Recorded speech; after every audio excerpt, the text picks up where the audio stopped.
राधे राधे प्यारे बच्चों, स्वागत है आपके अपने YouTube चैनल में। आज अपन पढ़ने वाले हैं क्लास 11th इतिहास टॉप 60 महत्वपूर्ण प्रश्न है बच्चों आपके त्रैमासिक परीक्षा 2026 के लिए।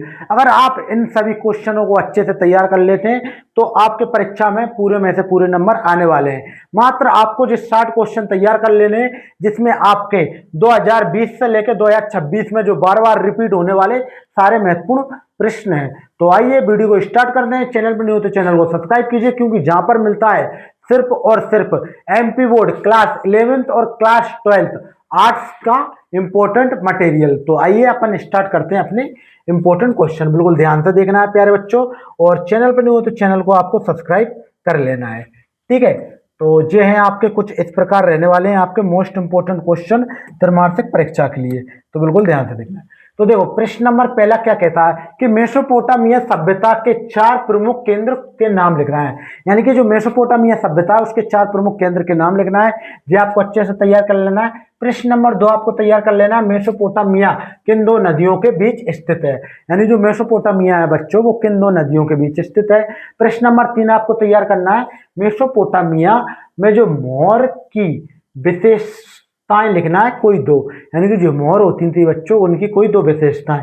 प्रश्न नंबर 4 तैयार करना है, जिग्गु रथ से क्या आश्चर्य, जिग्गु रथ से क्या आश्चर्य। प्रश्न नंबर आपको 4 तैयार करना है, क्यूनिफॉर्म का अर्थ बताइए, क्यूनिफॉर्म का अर्थ बताइए। प्यारे बच्चों, अगर आपने इन क्वेश्चनों को अच्छे से नहीं पढ़ा है या अभी तक याद नहीं किया है तो इनको अच्छे से याद कर लेना है, क्योंकि त्रैमासिक परीक्षा में अवश्य अवश्य यही आएंगे। और ये सभी प्रश्न आपको सरल भाषा में हमारे चैनल पर मिल जाएंगे। तो जाइए क्लास 11th आर्ट्स इतिहास प्ले लिस्ट सर्च कीजिए, उसमें आपको जो सारे प्रश्न मिल जाएंगे सरल भाषा में। प्रश्न नंबर 6 देखेंगे कि कीलाकार लिपि की कोई 3 विशेषताएं लिखिए। प्रश्न नंबर 7 देखेंगे, मेसोपोटामिया की सभ्यता में जो हौज क्या है बच्चों, हौज क्या थी। ठीक है प्यारे बच्चों।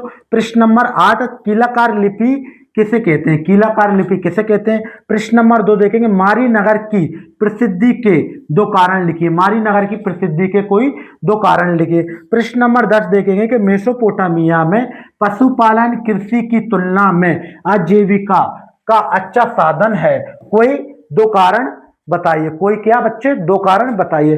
फिर देखेंगे नेक्स्ट प्रश्न नंबर 11 कि मेसोपोटामिया की विश्व में क्या देन है। जो दिन नहीं है बच्चों, देन है। ठीक है, मिस गलत हो गया था कि मेसोपोटामिया ने विश्व को क्या क्या दिया है। ठीक है प्यारे बच्चों। फिर देखेंगे नेक्स्ट मोस्ट इंपोर्टेंट क्वेश्चन, बिल्कुल ध्यान से देखेंगे।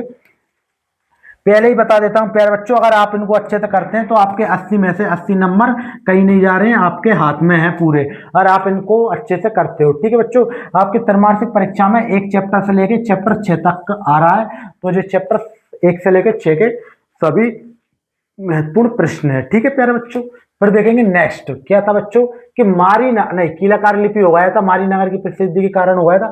प्रश्न नंबर 11 कि मेसोपोटामिया की विश्व में क्या देन है, ये तो अपना हो गया था। फिर देखेंगे 12 कि मेसोपोटामिया की अर्थव्यवस्था पर प्रकाश डालिए। यानी कि जो मेसोपोटामिया है उसकी अर्थव्यवस्था पर आपको प्रकाश डालकर आना है।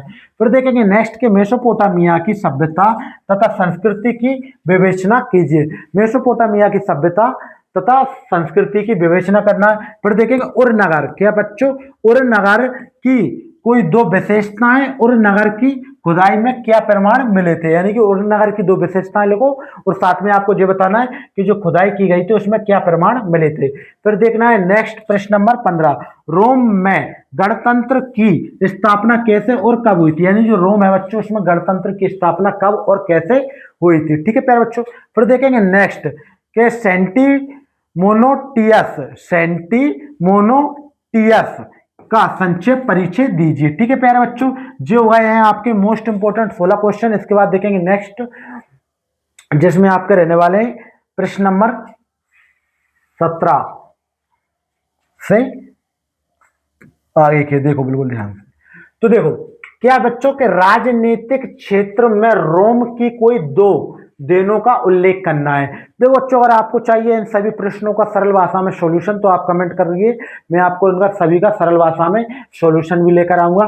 देखो कि वर्ष वृत्तांत किसे कहते हैं, वृत्तांत किसे कहते हैं। फिर आता है नेक्स्ट प्यूनिक युद्ध क्या है, प्यूनिक युद्ध क्या है प्यारे बच्चों। फिर आता है नेक्स्ट रोम साम्राज्य में रोम साम्राज्य के अंतर्गत अपनी उर्वरता के लिए कौन से क्षेत्र प्रसिद्ध थे? कर के नाम लिखिए, कर के नाम भी आपको लिखना है। ठीक है, नेक्स्ट देखेंगे कि उर साम्राज्य की सेना की दो विशेषताएं लिखी, यानी कि जो उर नगर की जो सेना थी उसकी दो विशेषताएं आपको लिखना है। नेक्स्ट प्रश्न है कि रोम साम्राज्य की राजनीति इतिहास की तीन प्रमुख खिलाड़ी कौन थे? खिलाड़ी कौन थे? ठीक है प्यारे बच्चों, फिर नेक्स्ट हैगा कि रोम हैगा प्यारे बच्चों, जो क्या हैगा प्यारे बच्चों? रोम। कि रोम में एम्पोरा किसे कहा जाता है, यानी जो रोम है उसमें एम्पोरा कैसे कहा जाता है? नेक्स्ट देखेंगे रोम के गणतंत्रीय शासन का संक्षेप परिचय दीजिए, यानी जो रोम है उसका गणतंत्रीय शासन का संक्षेप में आपको परिचय देना है। नेक्स्ट है कि रोम साम्राज्य में महिलाओं की स्थिति का वर्णन कीजिए, यानी कि जो रोम साम्राज्य है उसमें महिलाओं की स्थिति का आपको वर्णन करना है, वो भी बहुत अच्छी तरीके से। फिर नेक्स्ट है कि रोम साम्राज्य की शहरी जीवन की विशेषताओं पर प्रकाश डालिए, यानी जो रोम है वहां का जो शहरी जीवन था उस पर आपको प्रकाश डालकर आना है। और आपने अभी तक चैनल को सब्सक्राइब नहीं किया तो चैनल को सब्सक्राइब करना है और वीडियो को लाइक करना है, क्योंकि इसी प्रकार के आपको इंपॉर्टेंट क्वेश्चन मिलते रहेंगे। नेक्स्ट देखेंगे कि रोम नहीं है बच्चों, जो रोमन है, ठीक है प्यारे बच्चों, क्या आएगा जिस सब जगह?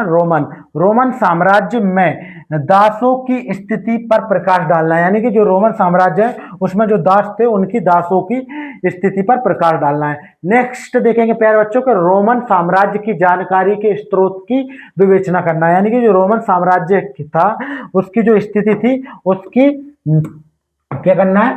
विवेचना करना है। नेक्स्ट देखेंगे कि सीनेट से क्या आशय, सीनेट से क्या आशय पर नेक्स्ट देखेंगे रोमन साम्राज्य की अर्थव्यवस्था की प्रमुख विशेषताओं पर प्रकाश डाली। अगर आपको चाहिए 80 में से 80 नंबर तो इन क्वेश्चनों को आपको अच्छे से तैयार कर लेना है, क्योंकि यहीं से आपके त्रैमासिक परीक्षा में, अर्धवार्षिक परीक्षा में, प्री बोर्ड में और वार्षिक परीक्षा में सभी में यहीं से आएंगे। ठीक है प्यारे बच्चों, नेक्स्ट देखेंगे रोमन साम्राज्य की सामाजिक संरचना समझाइए, यानी जो रोमन साम्राज्य की जो सामाजिक संरचना है उसको आपको अच्छे से समझाना है। नेक्स्ट देखेंगे कि मंगोल कौन थे, वे किस प्रकार जीवन यापन करते थे?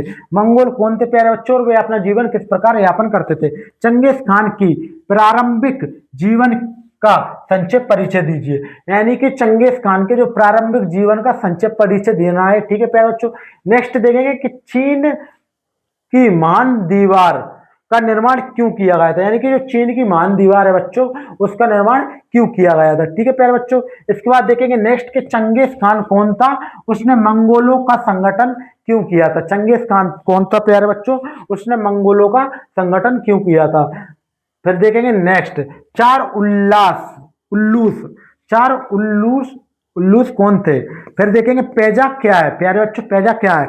नेक्स्ट देखेंगे चंगेज खान का उत्तराधिकारी कौन था, उसकी राजधानी का नाम भी लिखना है, यानी कि चंगेज खान का उत्तराधिकारी कौन था उसकी राजधानी का नाम भी आपको अच्छे से लिखकर आना है। फिर देखेंगे प्यारे बच्चों नेक्स्ट मोस्ट इंपोर्टेंट क्वेश्चन, बिल्कुल ध्यान से देखेंगे, अगर आप इन सभी को कर लेते हैं तो आपके पूरे में से पूरे नंबर आने वाले हैं, इस बार आप टॉपर बनोगे अपनी क्लास के। ठीक है, नेक्स्ट देखेंगे चंगेज खान की सफलता के कारण लिखना है, चंगेज खान की सफलता के क्या कारण थे? ठीक है प्यारे बच्चों, फिर देखेंगे नेक्स्ट चंगेज खान द्वारा अपनाई गई संचार प्रणाली का वर्णन कीजिए, यानी कि चंगेज खान द्वारा अपनाई गई संचार प्रणाली का आपको वर्णन करना है। फिर देखेंगे मंगोल साम्राज्य के पतन के कारण स्पष्ट कीजिए, यानी कि जो मंगोल साम्राज्य था वो उजड़ गया था, पतन हुआ था, उसके कारण आपको स्पष्ट करना है। नेक्स्ट देखेंगे चंगेज खान द्वारा स्थापित नौयान व्यवस्था को समझाइए, यानी चंगेज खान द्वारा जो स्थापित नौयान व्यवस्था थी उसको आपको समझाना है। तेमुजिन का चंगेज खान के रूप में उदय किस प्रकार हुआ है व्याख्या करना है। क्या बच्चों तेमुजिन का चंगेज खान के रूप में उदय हुआ है व्यक्त करना है के रूप में। ठीक है प्यारे बच्चों, कृषिदास द्वारा किए जाने वाले कार्य लिखना है, कोई दो कार्य। ठीक है बच्चों, लॉर्ड द्वारा किए जाने वाले दो कार्य लिखना है आपको। ठीक है, फिर नेक्स्ट देखेंगे पोप लिखते थे, यानी जो पोप है बच्चों वो क्या लिखते थे? नेक्स्ट है नाइट्स या वेरन किसे कहते हैं? फिर है टीथ किसे कहते हैं? नेक्स्ट है समापवादी व्यवस्था से क्या तात्पर्य है? समांतवादी व्यवस्था से क्या तात्पर्य है। नेक्स्ट देखेंगे, यूरोप में नाइट एक नए वर्ग के रूप में कैसे उभरा है। ठीक है प्यारे बच्चों, ये हैं आपके मोस्ट इंपोर्टेंट क्वेश्चन, इनका स्क्रीनशॉट ले लीजिए। 50 हो चुके हैं और नेक्स्ट जो बच्चे हैं आपके 50 से देखेंगे बिल्कुल ध्यान से, मोस्ट इंपोर्टेंट। ठीक है, चैनल पर न्यू हो तो चैनल को आपको सब्सक्राइब कर लेना है, क्योंकि यहाँ पर आपको इसी प्रकार के मोस्ट इंपोर्टेंट क्वेश्चन मिलेंगे क्लास 11th और क्लास 12th, यहाँ पर सिर्फ आर्ट्स पढ़ाई जाती है। ठीक है, एमपी बोर्ड की। अभिजात वर्ग की विशेषताएं, ठीक है, अभिजात वर्ग की विशेषताएं, हैसियत के दो कारण, हैसियत के दो कारण। ठीक है प्यारे बच्चों, नेक्स्ट देखेंगे, विश्व की जल मार्ग द्वारा पहले परिक्रमण किसने की थी, यानी कि विश्व के जो जल मार्ग द्वारा पहला परिक्रमण किसने किया था। फिर देखेंगे मानवतावाद से क्या समझते हैं, मानवतावाद से आप क्या समझते हैं। फिर देखेंगे न्यू टेस्टामेंट क्या है। फिर देखेंगे नेक्स्ट, पहले छापे खाने का आविष्कार किसने किया था, पहले छापे खाने का आविष्कार प्यारे बच्चों किसने किया था। फिर देखेंगे टॉमस मोर कौन था। फिर नेक्स्ट देखेंगे वास्तुकला की शास्त्रीय शैली क्या है। नेक्स्ट देखेंगे धर्म सुधार आंदोलन के 4 परिणाम, धर्म सुधार आंदोलन के 4 परिणाम। नेक्स्ट देखेंगे उन कारणों का वर्णन कीजिए जिससे 15वीं सदी में यूरोपीय खोज यात्रियों की सहायता मिली थी। ठीक है प्यारे बच्चों, और लास्ट के देखेंगे 5 मोस्ट इंपोर्टेंट क्वेश्चन जो कि आपके पूरे बुक के, हाँ पूरे बुक के मान लो, क्योंकि आपका मात्र एक चैप्टर अकेला रह गया है, क्योंकि 1 से लेके 6 तक के मोस्ट इंपोर्टेंट क्वेश्चन तो इसमें है, लेकिन जो आपका 7वां चैप्टर है वो आ नहीं रहा है, तो जो आपके 6 चैप्टर आ रहे हैं त्रैमासिक परीक्षा में। ठीक है प्यारे बच्चों, नेक्स्ट देखेंगे पुनः जागरण से क्या तात्पर्य है। नेक्स्ट देखेंगे पुनः जागरण की विशेषताएं लिखना है। फिर देखेंगे नेटिव का अर्थ है, और फिर नेक्स्ट देखेंगे मूल निवासियों की विस्थापन से आपका क्या अभिप्राय, यानी कि जो मूल निवासियों के विस्थापन से क्या अभिप्राय है। फिर देखेंगे नेक्स्ट, अमेरिका में रेड इंडियन कौन थे, अमेरिकन में रेड इंडियन कौन थे। फिर नेक्स्ट देखेंगे गोल्डन रश क्या था, संयुक्त राज्य अमेरिका में के विकास में इसने क्या सहायता दी थी। तो ये है बच्चों आपके क्लास 11th इतिहास के मोस्ट इंपोर्टेंट 7 क्वेश्चन त्रैमासिक परीक्षा में। अगर आप इन क्वेश्चनों को करते हैं तो आपके पूरे में से पूरे नंबर आने वाले हैं। वीडियो अच्छी लगी तो वीडियो को लाइक करें, चैनल पर न्यू तो चैनल को सब्सक्राइब करें।